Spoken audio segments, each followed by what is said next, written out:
오늘 저희가 함께 살펴볼 영화는 고령가 소년 살인사건입니다.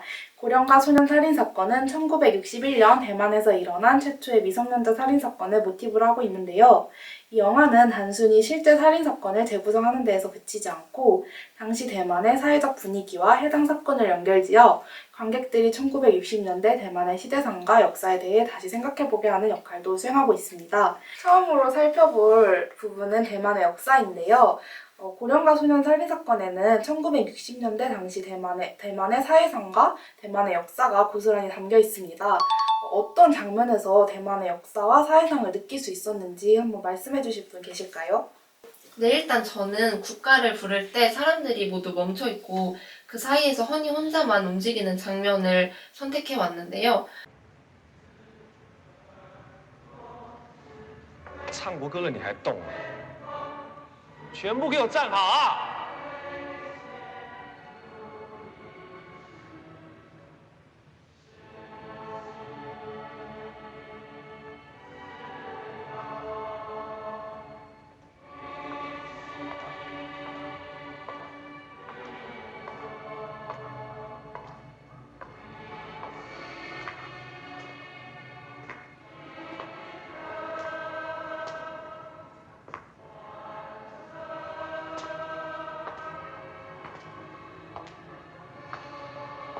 허니라는 인물은 이 장면을 통해서 국가를 거부하는 유일한 인물이라는 걸 알려주고요. 나중에 나오는 허니의 죽음을 통해서 체제에 반하는 인물의 말로를 상징화해서 보여주는 것 같습니다. 저는 샤오스의 아빠가 신문을 받는 장면에 대해 이야기하고 싶은데요. 还是谈肖老师的事。昨天晚上谈的，只是一部分重点。来，你放轻松，想写什么就写什么，不要有任何顾忌。我也是读音乐的，也是算搞文艺的。说起来，我应该称你是老前辈了。我很能了解读书人的心情啦。好，那我就不打扰你了哈。哦，对不起，我们这里虽然没有标明禁止吸烟的牌子，不过这还是这里的规定，对不起。哎，那刚。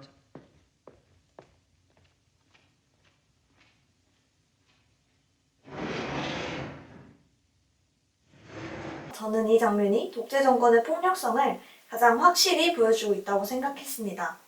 직접 고문하는 장면이 나오는 건 아니지만 텅 빈 장소에서 혼자 있는 샤오스 아빠의 모습이나 담배는 피울 수 없다는 등의 압박, 이런 장면들로 국가 정권이 얼마나 폭력을 휘두르고 있는지를 잘 보여줬다고 생각합니다. 저는 영화에 나온 대사 중에 일본군하고 8년이나 싸워놓고 일본식 집에서 일본 노래를 듣다니라는 대사에서 대만의 역사적 배경을 발견할 수 있었는데요. 跟日本人打了8年仗，现在去日本房子听日本歌。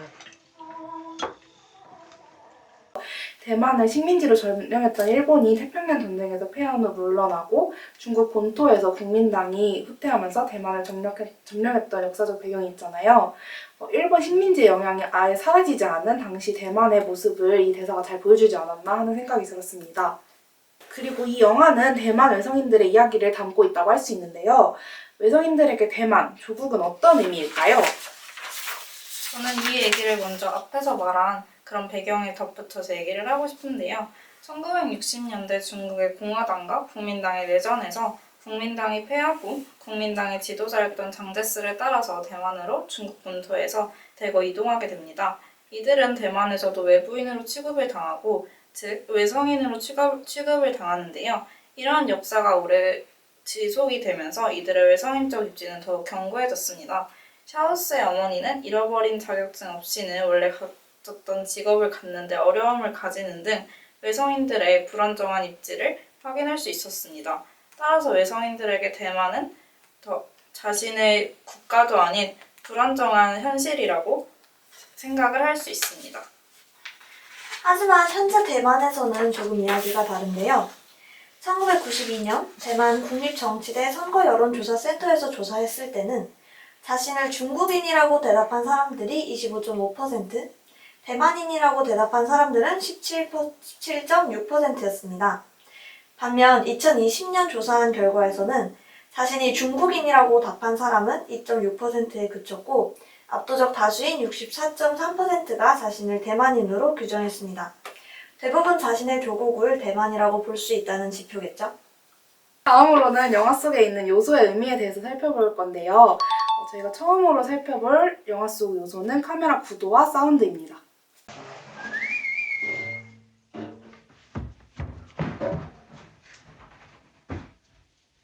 我走了。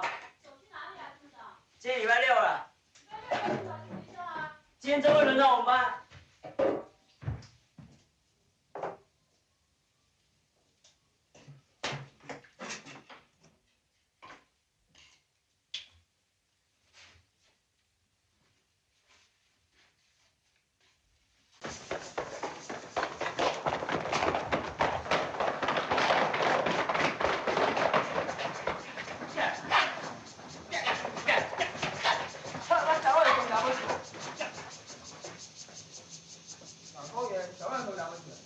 他扭带你同学，妈的，花我这么小个球过来，来3个。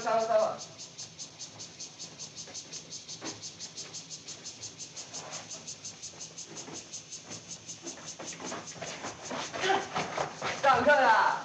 배경음악이 없는 게 특징이잖아요. 저는 감독이 배경음악을 없이 영화를 만든 이유가 관객의 감정이입을 배제하기 위해서가 아닐까라고 생각해보게 되었습니다. 이러한 관객의 감정이입을 배제하는 게 대만 뉴웨이브 장르라는 장르적 특성인데요. 대만 뉴웨이브 장르는 할리우드 내러티브와 대비되는 특성을 가지고 있는 장르로 몰입과 동화를 막으면서 지배 이데올로기에 비판하는 저항적 방식입니다. 이러한 영화를 찍기 위한 기술적 특성으로 다큐멘터리에 가까운 연출, 기록 영화 같은 담담하고 사실적인 묘사, 롱테이크 기법 등이 사용됩니다. 이런 영화에 배경음악이 사용되지 않는 이런 연출 기법 또한 대만 뉴웨이브 장르의 특징이라고 볼 수 있습니다. 네, 이제 대만 뉴웨이브 장르의 역사에 대해서 알아볼게요. 뉴웨이브는 새로운 사조라는 뜻입니다. 대만 뉴웨이브가 있기 전 1980년대 이전 대만 영화는 반공 기록 영화, 홍콩 상업 영화가 수입돼서 개봉되고 또는 이 홍콩 상업 영화를 모방한 영화들이 주를 이뤘습니다. 하지만 1979년 국립필름보관소가 설립되고 1982년부터 정기영화제가 개최되고 영화잡지가 발간되고 또 유럽 고전 영화들이 유입되면서 예술영화 감독들이 탄생하게 되었습니다. 여기에 1987년 군법이 폐지되고 검열이 완화되는 등의 정치적인 영향도 컸습니다. 대만 뉴웨이브의 시작이라고 볼 수 있는 영화들은 이 고령가 소년 살인사건의 감독이기도 한 에드워드 양이 참여한 옴니버스 영화인 광음적 고사, 그리고 고령가 소년 살인사건과 함께 대만 뉴웨이브의 양대 산맥이라고 불리는 비정성시의 감독, 후 샤오시엔 감독이 참여한 옴니버스 영화 샌드위치맨이 있습니다. 그리고 이 영화를 제작한 에드워드 양 감독은 기존의 대만 뉴웨이브 장르 영화와는 조금 다른 시도들을 추가했는데요. 예를 들어 문에 비친 주인공의 모습을 찍는 구도 등 과감하고 스타일리시한 시도들을 추가했습니다. 其实呢，我祖籍是清楚，但是我在北京的时候，北京是不是很多吃的东西啊？是啊，就北平啊，不但吃的东西很多，玩的。那天你不是要去看我试镜的吗？夏天可以划船，到了冬天你怎么没有来？可以溜冰。你知道我被记忆大过，而且上次我陪你去靶场的时候，被你们眷村看到。前几天他们还来学校堵我，最近太倒霉了，碰到好多倒霉的事。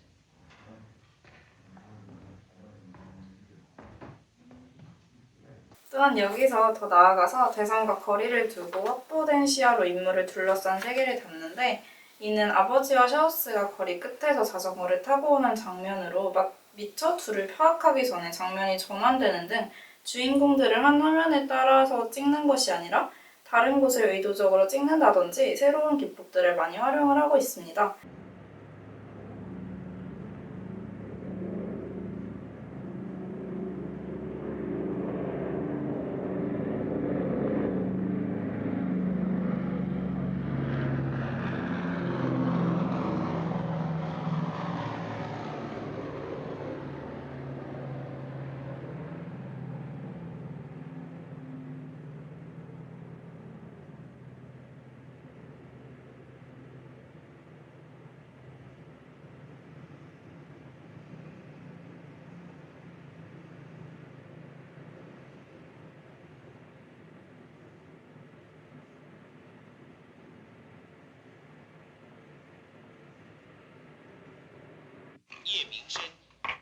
또한 사운드적 특징에서 인물들을 담는 구도에서도 계속해서 삽입되는 전쟁과 폭력의 소리가 있는데 이도 폭력을 일상적인 것으로 내면화하는 그런 감독의 의도를 엿볼 수 있습니다.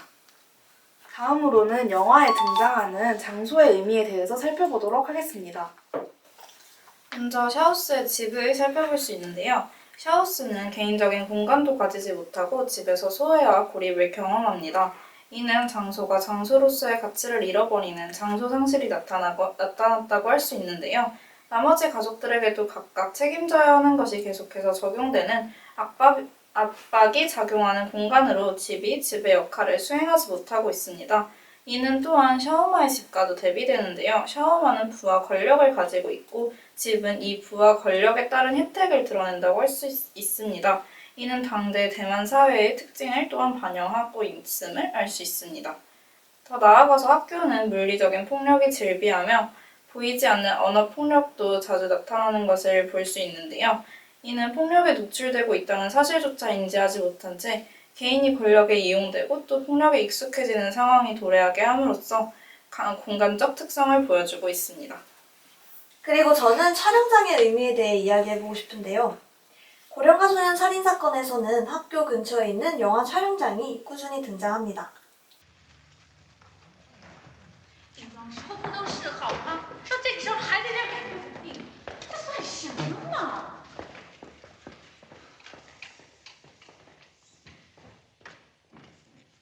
各位，这个镜头拍完了就杀青了啊！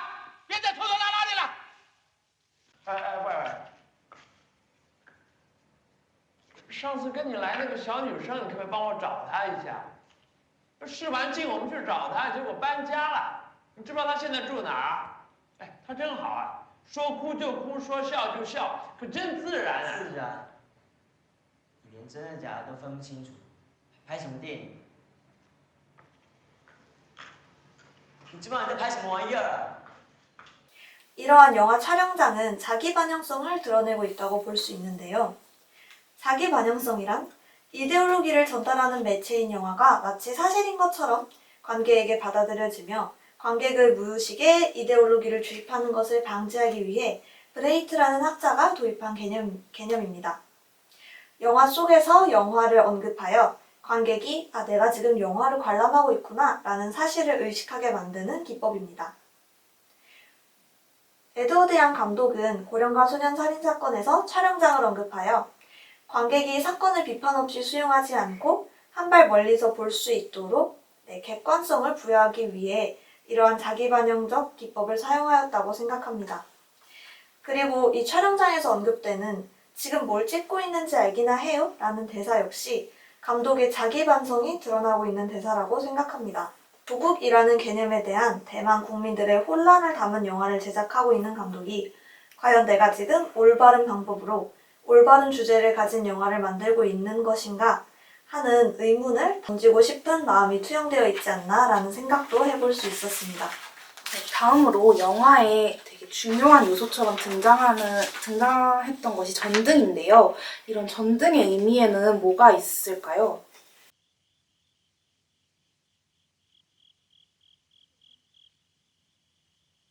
操他那个逼小鬼，找死啊！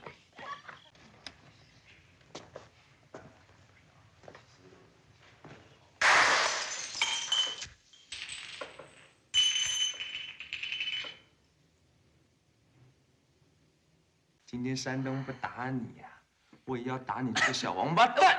妈的，怎么又停电了？小油头，你还会跑啊？你给我站着啊！跑哪去？ 看不出华台这么有办法啊！哎呀，不是他有办法，是他老头有办法，我能怎么办呢？ 네, 일단 전등을 켰을 때와 절전됐을 때가 밝음과 어두움의 대비로 표현됐다고 생각을 했는데요. 보편적으로 밝음은 희망을 의미하잖아요. 이 영화에서도 밝음은 희망을 의미하고 외성이는 어둠의 영역에 속해서 범죄와 같은 어둠의 영역에 쉽게 노출될 수 있었던 것을 감독이 의도했다고 생각합니다. 이거 약간 제 개인적인 느낌일 수도 있는데 중간에 그 샤오스가 전등을 이제 영화 촬영장에 놓고 놓고 가는 장면이 있잖아요. 그 장면을 기점으로 약간 분위기가 바뀐 것 같다라는 생각이 들어서 전등이 이런 또 중요한 역할을 하고 있다는 생각이 들었습니다. 맞아요. 그리고 특히 샤오스가 전거를 깨는 것이 굉장히 또 상징적인 행동이잖아요. 이게 학교를 그만두는 결정적인 계기가 된다고도 할 수 있는데 샤오스가 내면에 있던 폭력성을 일깨우는 가장 처음으로 드러난 계기가 아니었을까 생각할 수 있었습니다. 네, 다음으로는 이 영화의 주요 모티프가 되는 살인사건에 대한 이야기를 해보도록 하겠습니다. 샤오스는 극 중 벌어지는 여러 사건들에 휘말리며 폭력에 무감각해지는 모습을 보입니다. 결국 샤오스는 살인까지 저지르게 되는데 그를 사회적 희생양으로 봐야 하는가? 개인적인 원인은 아니었을까라는 생각을 해보지 않을 수 없습니다. 이에 대한 의견 자유롭게 얘기해주세요. 저는 우선 개인적인 원인이 컸다고 생각합니다. 물론 청소년이 이런 무분별한 폭력에 노출되는 사회가 아니었다면 샤오스가 살인을 저지르지 않았을 수도 있겠죠. 하지만 이런 폭력이 만연한 상황이라고 해서 영화 속 인물 모두가 살인을 저지른 것도 아닙니다. 따라서 저는 샤오스의 살인의 결정적인 이유는 개인에게 있지 않나 라는 생각을 했습니다. 저도 샤오스가 살인을 저지르게 된 결정적인 이유는 개인적인 원인에 있다고 생각을 하는데요. 물론 샤오스가 살았던 이런 사회가 결코 정상적이지 않은 폭력적인 사회였지만 그런 사회에서 살아가는 모든 사람들이 다 살인을 저질렀던 건 아니고 실제로 영화에서도 살인을 저지르지 않은 인물들이 더 많았잖아요. 그래서 그의 개인적인 문제가 살인을 불러온 게 아닌가라는 생각이 들었고 또 한 가지는 샤오스가 죽인 사람이 이제 자신에게 폭력을 행사했던 선생님이라던가 2178의 두목이라던가 이런 사람이 아니라 결과적으로 죽인 사람이 자신과 같은 사회적 약자였다는 점에서 과연 샤오스의 살인을 사회적 책임으로만 생각할 수 있을까에 대해서는 좀 더 생각을 해봐야 된다고 생각합니다. 전 더 나아가서 사회적 희생양이라는 단어 자체가 샤오스를 칭하기에는 적절하지 않다고 생각을 하는데요. 샤오스는 오히려 샤오밍이라는 희생자를 만들었기 때문에 이것이 의도적이었든 아니든 사회적 희생양이라고 부르는 것이 적절치 않다고 생각을 했습니다. 오히려 샤오밍이 샤오스에 의해서 그리고 사회에 의해서 희생된 사회적 희생양이라고 칭해야 되는 것이 아닌가 하는 생각이 들었습니다. 네, 저희 모두 다 샤오스의 살인을 개인적인 원인으로 해석을 하고 있는 것 같은데요.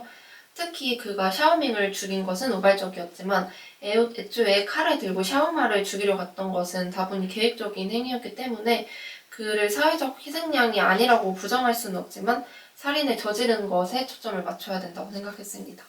그럼 다음으로 좀 더 확대해서 이 영화에 드러난 폭력의 정점은 누구일까라는 주제에 대해서도 한번 얘기해보면 좋을 것 같습니다. 일단 저는 폭력의 정점을 샤오스에게 가장 치명적인 영향을 미친 폭력의 공간이라고 해석을 해봤는데요. 그렇게 본다면 학교라고 여길 수 있을 것 같습니다. 나라가 혼란스러운 상황에서도 아이들은 학교 안에서 평범하게 교육을 받을 수 있어야 하기 때문에 존재하는 것이 학교의 목적이라고 생각합니다. 하지만 이 영화에 등장하는 학교 선생님들은 오히려 그에게 폭력을 행사하고 폭력으로 몰아가기 때문에 학교가 폭력의 정점이라고 생각했습니다. 저는 이렇게 드러난 물리적인 폭력뿐만 아니라 드러나지 않는 비가시적인 폭력도 계속해서 학교에서 이루어지고 있다고 생각을 해서 저도 마찬가지로 폭력의 정점은 학교가 아니었을까 하는 생각을 했습니다. 이 지금 비가시적이고 유연하게 지금 계속 노출되고 있는 상징 폭력은 계속해서 대상을 폭력에 노출되게 함으로써 지금 사회에서 많이 문제가 되고 있는 가스라이팅처럼 대상이 그 사실을 인지하지 못하게 하는 점에서 더 문제라고 생각을 하는데요. 샤오스가 큰 사건에 여러 번 휘말리는 것만으로는 샤오스가 실제로 폭력적인 행동을 보이고 살인까지 이르게 되는 과정을 도달하지 못했을 수도 있는데 그 과정 속에서 학교에서 계속해서 비가시적인 폭력에 노출되면서 학교에서 만연하게 이루어진 폭력이 반감과 폭력을 당연시하게 되는 태도를 만들었을 수도 있다고 생각을 했습니다. 저는 영화에 드러난 폭력의 정점은 정부라고 생각했는데요. 정부는 가장 높은 위치에서 무소불위의 권력을 휘두르고 있다고 느꼈습니다. 소공원파의 전 두목이었던 허니도 살인을 저지르고 국가의 처벌을 피해 도망쳤고 샤오스의 아빠가 신문을 당하는 장면도 드러나죠. 폭력적인 장면이 가장 많은 것은 아니지만 저는 정부가 가장 강한 폭력을 휘두르고 있다고 생각합니다. 네, 그러면 샤오스가 이렇게 폭력에 노출되는 과정을 또 저희가 살펴봐야 될 것 같아요. 샤오스가 폭력에 노출되는 과정에 대해서도 설명을 해주실 분 계실까요? 저는 샤오스가 밍을 좋아하게 되면서 폭력 조지에 가담하게 되는데 이때 허니를 동경하게 된 영향이 굉장히 크다고 생각합니다. 허니를 동경하게 하였기 때문에 허니를 죽인 자들에 대한 복수에 가담하게 되고 가장 폭력적인 상황이라고 할 수 있는 살인 현장을 목격하게 되죠. 그리고 총을 아무렇지 않게 다루고 천장에서 사무라이 검을 찾아내는 샤오마와 친구가 된 것도 샤오스의 폭력에 굉장히 영향을 많이 미쳤다고 생각합니다. 말씀해주신 것처럼 샤오스가 이렇게 영화 4시간이나 되는 이런 긴 러닝타임 전반에 걸쳐서 천천히 폭력에 노출돼 가잖아요. 근데 이게 영화 처음에 시작할 때는 분위기가 되게 담담하고 조용해서 그런 샤오스가 폭력에 노출되고 개인의 감정이 변화하는 걸 보면서 좀 안타깝기도 하고 그랬던 것 같습니다.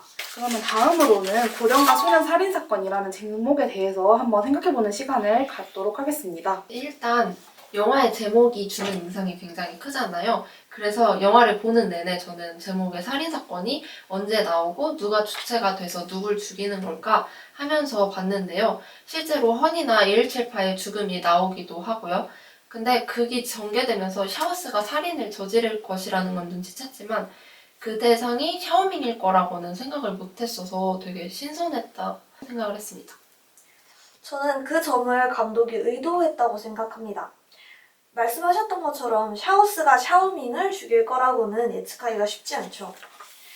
한 번 봐서는 납득이 가지 않는 이런 살인사건을 등장시킴으로써 아마 감독은 관객이 샤오스가 샤오밍을 왜 죽인 걸까? 라는 의문을 품게 만들고 이 의문의 답을 스스로 찾는 과정에서 샤오스와 샤오밍이 무엇을 나타내고 있을까에 대해서 생각해보게 하려는 의도가 있었다고 생각합니다. 저는 조금 새롭게 제목을 생각을 했는데요. 에드워드 영 감독이 제목을 이토록 직관적이고 결말을 요약적으로 드러낸 데는 이유가 있을 것이라고 생각을 했습니다. 그래서 감독은 이 살인사건을 담는 것뿐만 아니라 이 살인사건을 통해서 앞으로 사회가 나아가고자 하는 방향이나 감독이 전하고 싶은 메시지를 드러내고 싶었던 것 같은데요. 저는 개인적으로 영화를 시작할 때 전등을 켜면서 시작하는 모습이나 마지막에서 캣이 주인공인 샤오스에게 희망을 전하고 싶어하는 그런 장면들에서 앞으로 감독이 현실에서는 계속해서 희망이 존재한다는 것을 담아내고 싶었던 것이 아닌가 그런 생각을 해봤습니다. 제목에 이런 메시지가 드러난 것처럼 그 감독은 샤오스의 살인 자체에서도 메시지를 전달하려고 했다고 생각하는데요. 그렇다면 영화에서 나타난 샤오스의 살인을 어떻게 해석해야 할지 말씀을 들어보고 싶습니다. 저는 일단 샤오스는 대만 국민을 대변하고 있다고 생각했습니다. 그리고 이런 대만 국민들은 이 역사적 상황 속에서 자신들이 바꾸고 싶고 사랑하고 싶던 조국의 배신을 겪었죠. 장제스 정권의 독재로 인해서. 그리고 이에 대한 반항심과 분노가 있었다고 생각합니다. 그리고 이 점을 샤오스의 살인으로 감독이 드러내고 있지 않나라고 생각하게 되었습니다. 또 샤오밍의 대사인 난 이 세상과 같아. 세상은 변할 수 없어. 네가 대체 뭔데? 라는 대사는 밍이 국민의 바람과 달리 확립되지도 않았고 국민들에게 소속감을 주지도 않았던 당시의 국가인 대만을 상징하고 있음을 드러내준다고 느꼈습니다. 네, 그럼 마지막으로 4시간이나 되는 이런 러닝타임에 대한 얘기를 해보려고 합니다. 4시간, 사실 4시간이나 되는 영화를 보는 게 쉽지는 않잖아요. 근데 이런 4시간가량의 러닝타임 과연 적당했을까? 과했을까? 라는 질문에 대답을 해주시면 감사하겠습니다. 저는 적당하다고 생각했는데요. 4시간가량의 러닝타임이 앞에서 말했던 것처럼 샤오스가 폭력에 노출되는 과정이 굉장히 은연중에 그리고 비가시적으로 드러났기 때문에 관객들이 이러한 과정에 몰입하게 하는 과정이 결코 짧지 않았다고 생각을 했습니다. 그래서 감독의 의도를 정확히 드러내기 위해서는 시간이 문제가 되는 것이 아니었다고 생각을 해서 4시간가량도 적당했고 혹은 감독이 더 많은 것을 담아내고 싶었다면 그보다 더한 시간도 영화를 제대로 만들기 위해서는 필요했다고 생각하는 부분입니다. 저는 이런 영화가 대만 뉴웨이브 장르의 특성을 띠고 있잖아요. 그래서 그런 장르적 특성이 이런 4시간가량의 러닝타임에 기여하지 않았나라는 생각을 해봤는데요. 저희가 요즘 이제 쉽게 볼 수 있는 상업 영화의 경우에서는 이제 주인공의 행동을 카메라 워크가 따라가는 형식으로 스토리가 진행되잖아요. 그러면 사실 짧은 시간만 보여줘도 그 주인공이 왜 이런 행동을 했고 어떤 결과가 초래되고 이런 거를 쉽게 캐치를 할 수 있는데, 이런 한 곳에 카메라를 설치해놓고 주인공을 관찰하는 시점으로 영화를 제작하면 그렇게 빠르게 파악을 하는 게 힘드니까 이렇게 4시간 동안의 긴 시간 동안 주인공을 관찰해야 하는 게 필요하지 않았나라는 생각이 들었습니다. 저도 4시간가량의 러닝타임이 적당했다고 생각했는데요. 전 사실 이유는 그렇게 거창하지 않아요. 영화를 볼 때 불필요한 쇼트가 없었다고 생각했기 때문입니다. 모든 장면이 무언가를 설명하고 있어서 뺄 장면을 고른다 해도 딱히 빼고 싶은 장면이 없었습니다. 따라서 저는 이 4시간이 다 꼭 필요했다고 생각했습니다. 네, 저는 조금 과한 러닝타임이 아니었나라는 생각을 했는데요. 이 영화가 당시에 극장에서 상영될 때는 중간에 인터미션이 있었다고 해요. 근데 그럼에도 불구하고 4시간이라는 러닝타임은 대중들이 몰입하기 어렵게 만들었다고 생각합니다. 네, 오늘 이런 토론을 통해서 고령가 소년 살인사건이라는 영화에 드러난 대만의 역사, 또 영화에 등장한 요소들의 의미에 대해서 이야기해보는 시간을 가졌는데요. 오늘 정말 의미 있는 시간이었고 모두 수고하셨습니다.